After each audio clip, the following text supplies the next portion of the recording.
I'm jealous. It's tough for me to admit this, but I feel jealous. I am envious of a man who literally has nothing. A homeless man. I stumbled across a video about this guy named Robin Greenfield. And Robin walked barefoot from Canada to Los Angeles and now lives in a park in LA with absolutely nothing. He's practicing non-ownership. It's an experiment that he's conducting. He sold all of his possessions. He eats from dumpsters behind Whole Foods grocery stores, and he refuses to use money. He refuses to even own a water bottle. He's trying it on. And listening to him, it inspires me. I admire his dedication to transformation, to change, and I sense that he's really trying to make a difference. He's trying to make an impact and wake people up in the hopes that change is possible. And I sense the freedom. I can see the freedom that he's feeling of letting everything go. I also see how much he's suffering. And I'm not gonna lie to you. Part of me wants to do the same thing. And I've tried it before. That's how I know how he's feeling. When you cut everything, there's a sense of freedom. And you can't understand this until you've experienced it for yourself. I've never done something as extreme as Robin. I don't think I really have the courage for that, or I've never had the courage for that, but the idea draws me in. I'm serious. I've thought about just being homeless for a while.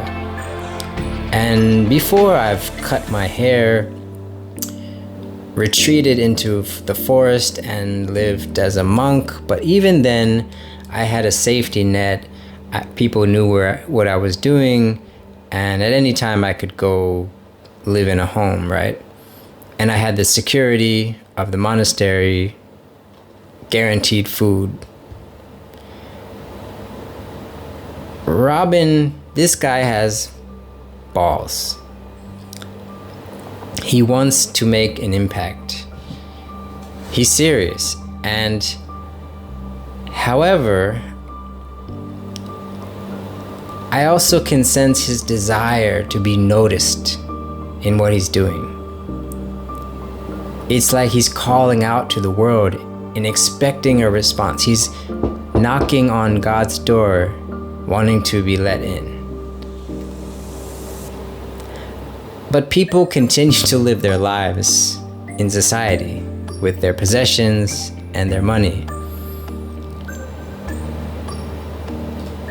The thing is, the idea that less is more is just as misleading as the idea that more is better. We often assume our minds will follow our actions, that by cutting everything out, we'll find peace and freedom. And we do, but it's only temporary. Because eventually, the mind's tricks resurface, and the same attachments,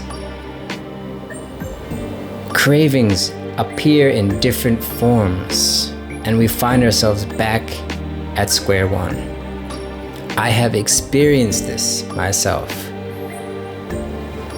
So cutting off from society and pressures of monetary things and expectations brings freedom. Just like buying a car might bring some joy or a new toy, but it never lasts. This is the key. This is the point. They are two sides of the same coin. And in America, there's a lot of people whose hearts are in the right place, but they're existing in their place of privilege, even if they say that they're aware of it. Even their actions, it's like, look at me, I'm giving up this.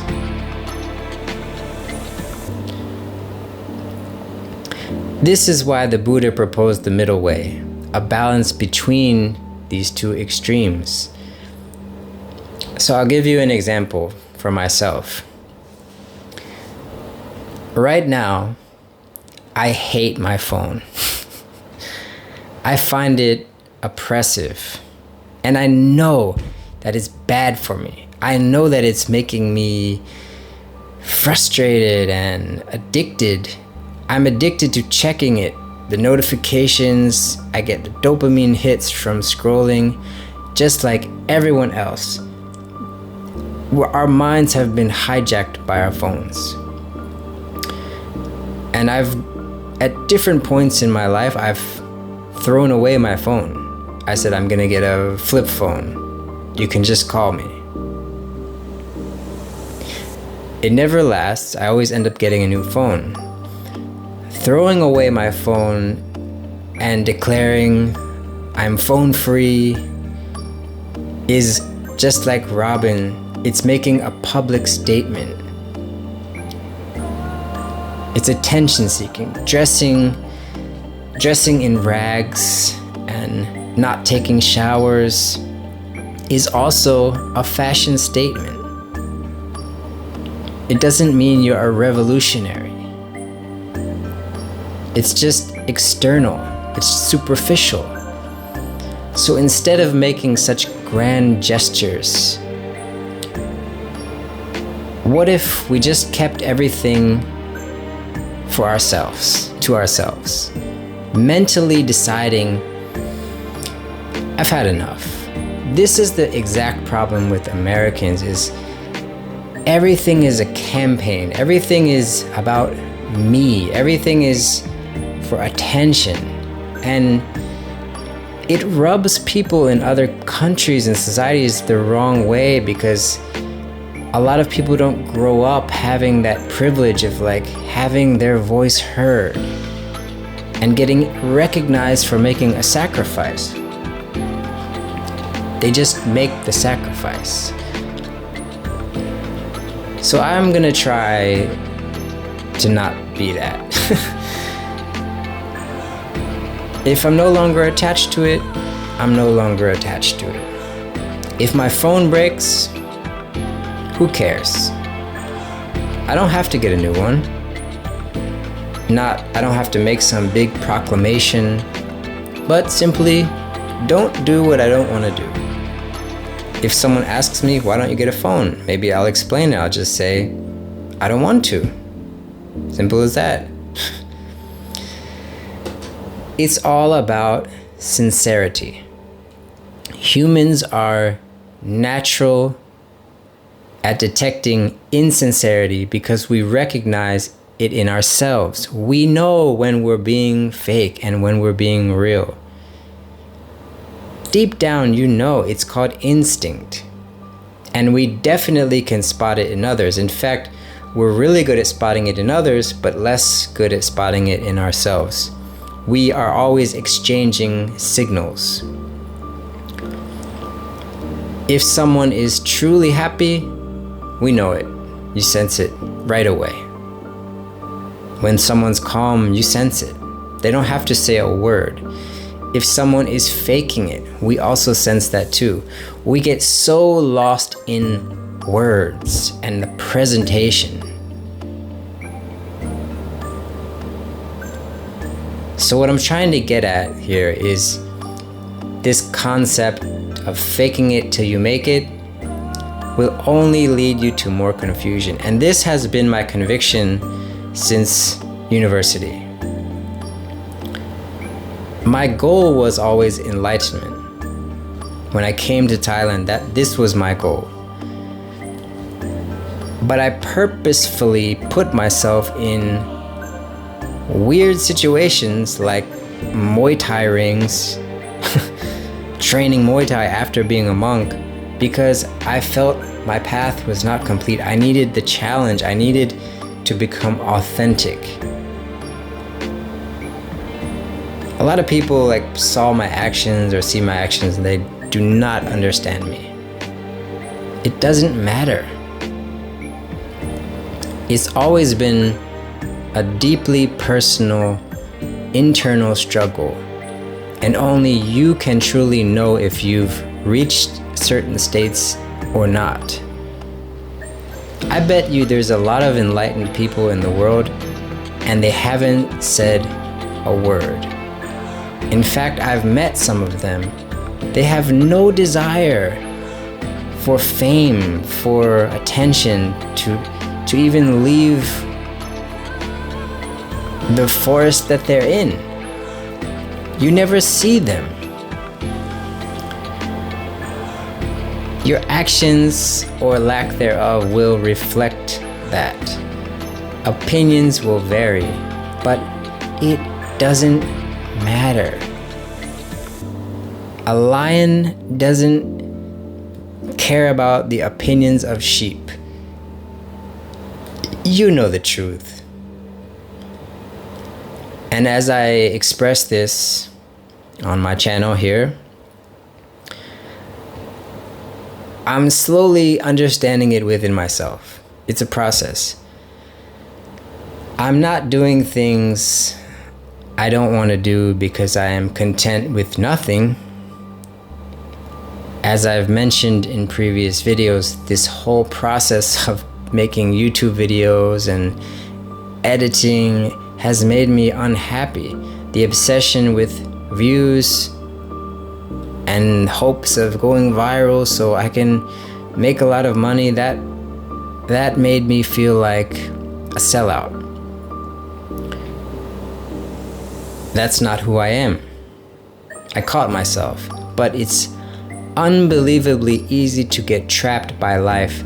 The desire trap, I call it. It is seduction.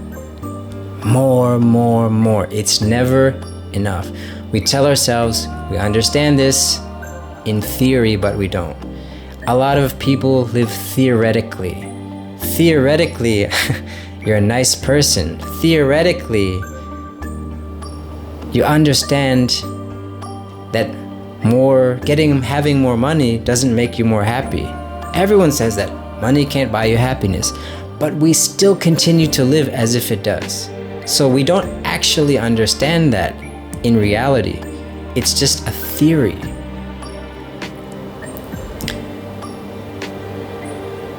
Decide who you want to be and how you want to live. But let it be. Let it sit. Give it time. Finding enlightenment is a slow process. Step by step, the path will reveal itself to you. But all the work, the entire journey is in the mind.